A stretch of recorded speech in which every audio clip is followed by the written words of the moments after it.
If you're happy to see a new state law protecting free speech on North Carolina college campuses, you can give much of the credit to a group based in Arizona.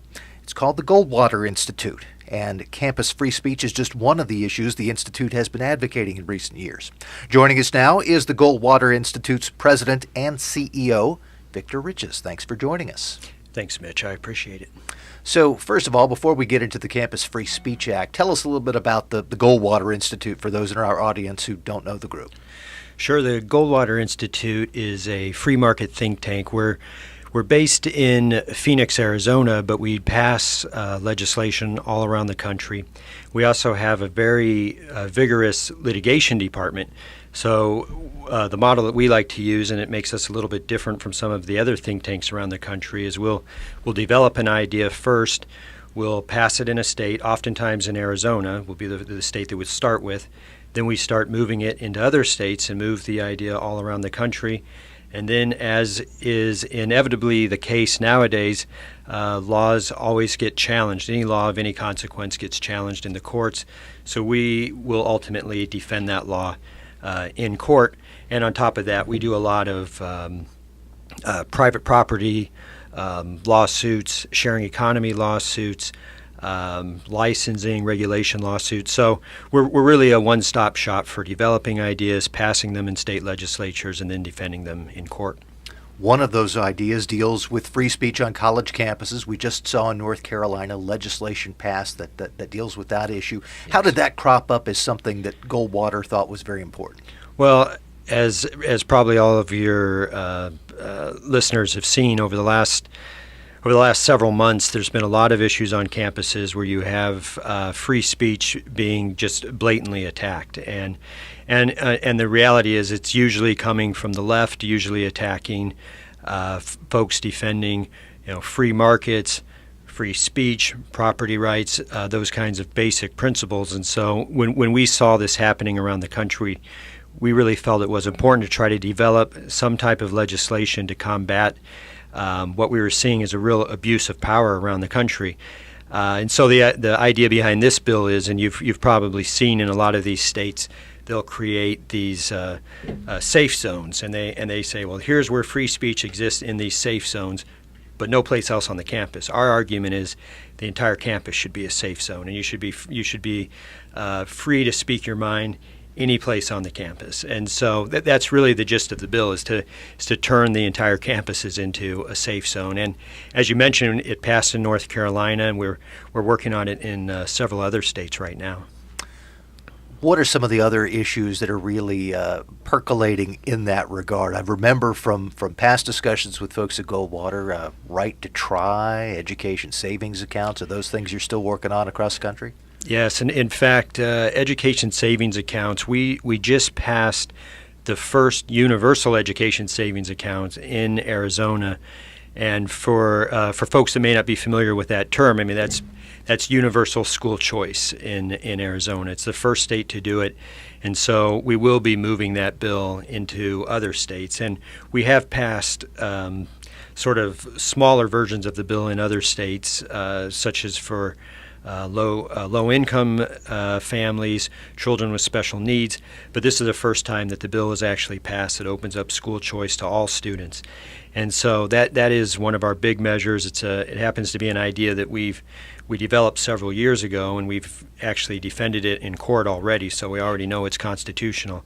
But that is a measure we'll be moving into other states. And as far as right to try goes, I have some pretty exciting news there. We've passed right to try in 37 states. And the gist of right to try is it allows patients that have a terminal illness to use medicines that haven't gone through the full FDA approval process. Well, literally just last week, right after the United States Senate failed to act on skinny repeal, they actually did act on a federal version of our right to try bill. So it's the first time we've pushed legislation at the federal level, but it did actually pass out of the United States Senate. It's going to be moving over to the House, and we're very hopeful we'll get it passed in the House. And if that happens, then right to try will be the law for everyone in the state, not just those 37 states that we've successfully passed it in so far.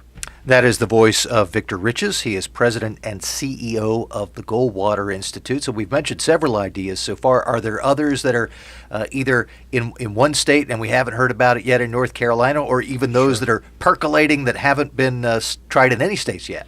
Well, one bill that I'll mention, and it goes right in line with right to try, and we just passed this in Arizona. It's another issue we'll be moving into other states in the near future, is free speech in medicine, and it's very similar to right to try in the sense that the federal government right now prohibits pharmaceutical companies from sharing information with doctors, off-label prescription uses with doctors.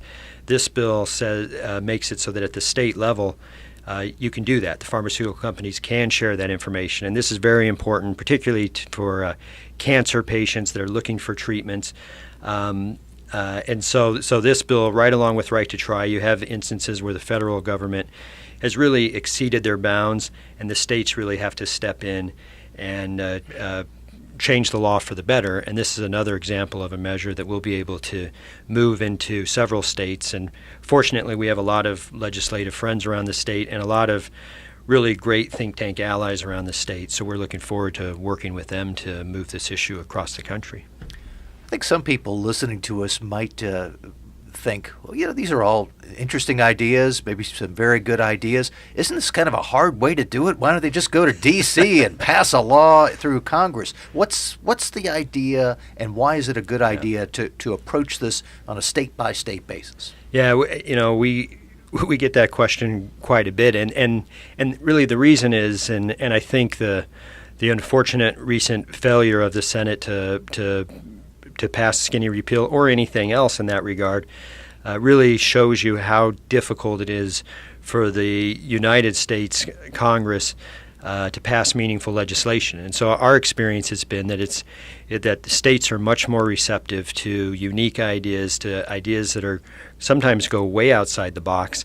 And our strategy is, if we can get these passed in as many states as possible, at some point Congress does notice, and a lot of times they will act. And right to try is a great example. If we're successful in getting that through the United States Congress, I can say with 100% certainty that it never would have happened had we not started it at the state level.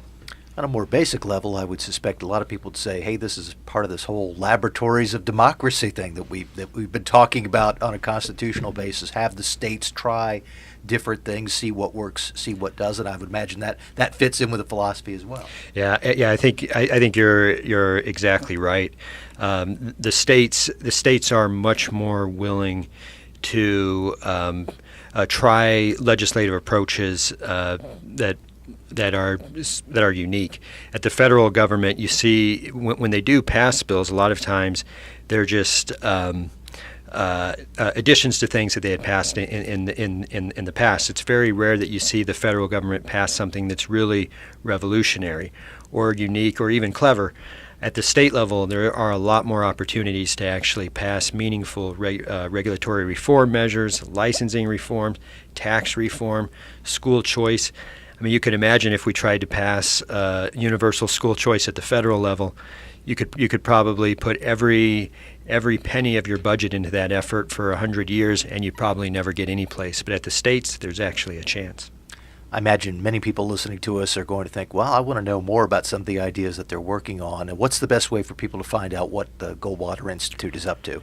Well, the best way is to go to our website. We're actually in the process of launching a brand new website, so it's goldwaterinstitute.org. That's the best way. That's the best way to find information on us, and anyone who's interested. I'm on the website, as is the rest of our staff, but you can feel free to reach out directly to me or any of our other staff folks, and I'm happy to answer any questions.